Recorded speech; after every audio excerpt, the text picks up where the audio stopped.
कल बताया था हमने कि जब तक 1 रुपया भी बैंक में बैलेंस है तब तक अकाउंट क्लोज बैंक वाले नहीं कर सकते। उसी तरह सिद्धांत इस जीवन का है। कर्म सिद्धांत जो कहता है मैं वो कह रहा हूं, पीछे तो भाई हमारी मर्जी, क्योंकि स्वयं कृपा बिना ये काम होना नहीं है, किसी का उपदेश काम करने वाला नहीं है, कुछ काम नहीं आने वाला सिवाय अपने।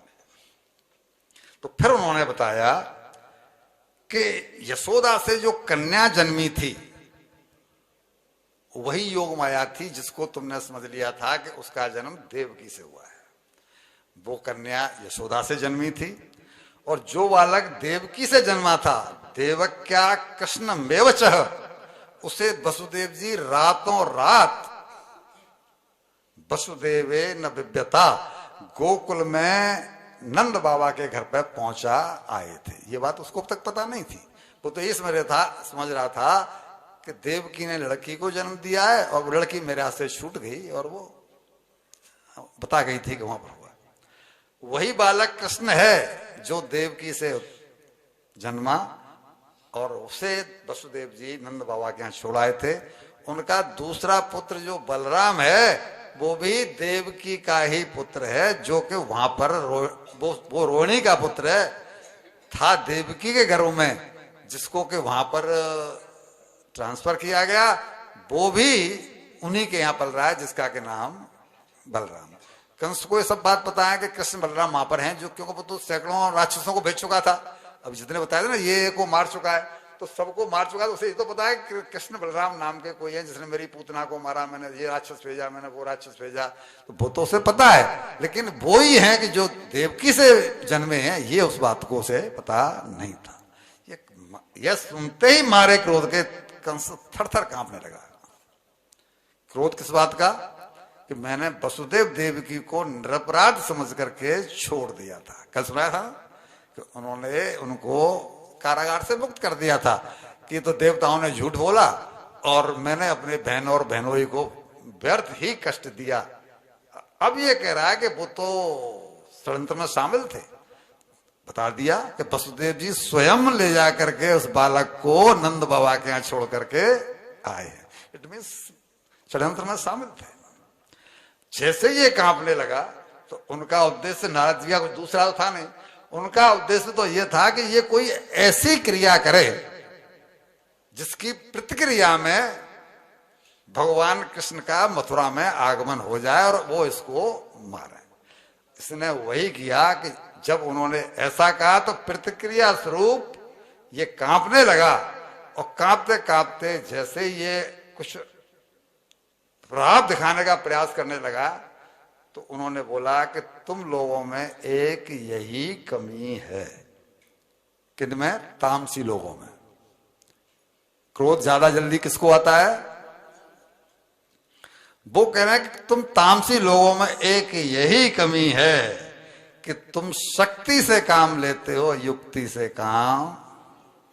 राजन, अगर शक्ति से काम लोगे तो तुम्हारा खेल बिगड़ जाएगा। क्यों? कि कृष्ण और बलराम सावधान हो जाएंगे। उनको मालूम पड़ जाएगा कि तुम्हारी तरफ से ये प्रक्रिया की जा रही है, इसलिए उनको कुछ पता ही नहीं पड़े तो कोई दूसरा तरीका ढूंढो, शक्ति से काम मत लो।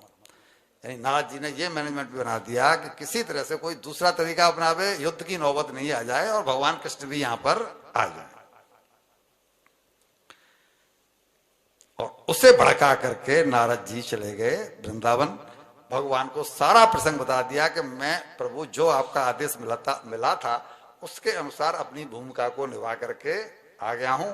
अब वो कोई न कोई ऐसा कदम उठाएगा जिससे कि आपका वहां पहुंच जाना मथुरा में अपने आप ही संभव हो जाएगा। इधर भगवान ने ये मालूम पड़ गया कि भूमिका लग गई है तो किसी दैत्य आया है, घोड़े का रूप धारण करके उसका उद्धार किया है। फिर एक व्योमासुर देवता आया है, उसका भी उद्धार किया है। उधर कंस ने अब वसुदेव देवकी को, जो उसको क्रोध था वो तो नहीं किया, लेकिन उन दोनों को फिर कारागार में डाल दिया। अब जरूरत नहीं थी क्योंकि अब तो कोई संतान होने वाली नहीं है। कारागार में डालने की कोई जरूरत नहीं है, जो होना है वो हो चुका है। लेकिन क्रोध तो अपना काम करेगा, तामसी व्यक्ति बदला लेने के लिए कुछ तो करेगा ही।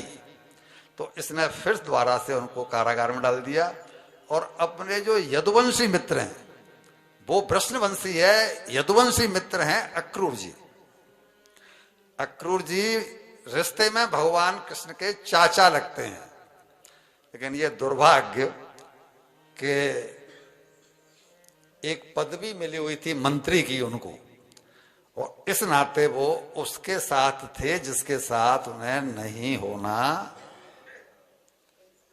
आज भी ऐसा बहुत सा कुछ हो रहा है कि कुछ लोग उनके फेवर में, उनके साथ हैं जिनको उनके साथ में, तो ये भी किसी प्रलोभन में आ गए होंगे जो उनके साथ थे। उन्होंने इन्हीं को क्यों चुना? क्योंकि खानदानी है। क्यों? कि ये यदुवंशी हैं, कृष्ण भी यदुवंशी है, ठीक है, खानदानी है, ब्लड अपना असर दिखाता है।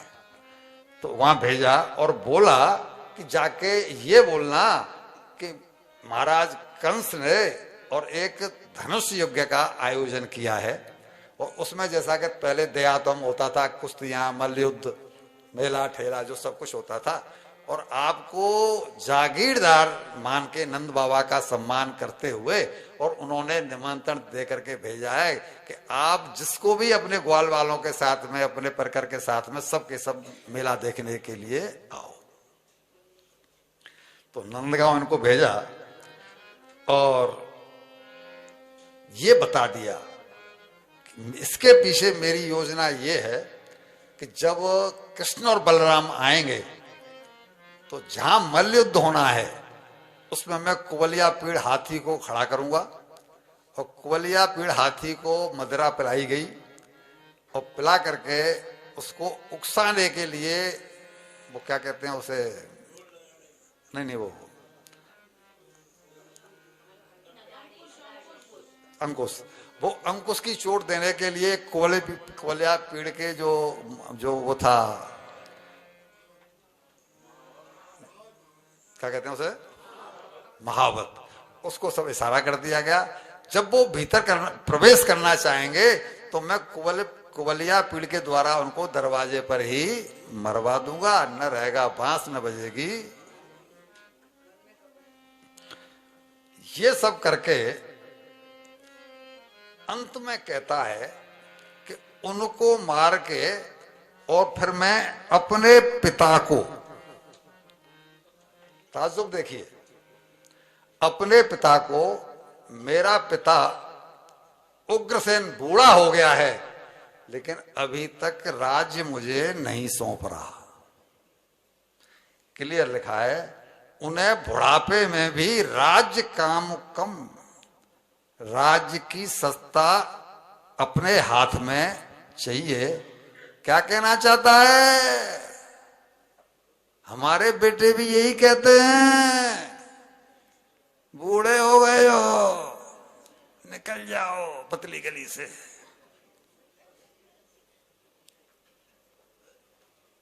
इसे कहते हैं विनाश काले विपरीत। उनको भी मैं मार दूंगा। उन्हें राज सत्ता का मोह है, इसलिए मैं